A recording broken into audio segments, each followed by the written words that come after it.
Welcome to Kenton's videos. Enjoy the video.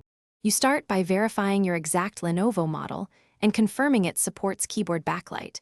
That matters because not all models have the hardware. Once done, make sure the laptop has more than 10% battery and plug in the AC.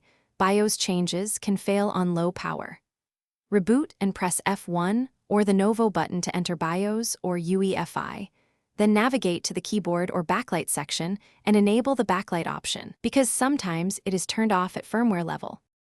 Next, install or update Lenovo Vantage and the system interface driver, since the OS level control depends on those utilities.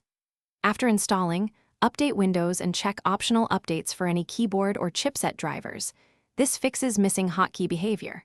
Then, once the drivers are active, use FN plus space or the laptop's dedicated backlight key to cycle brightness levels.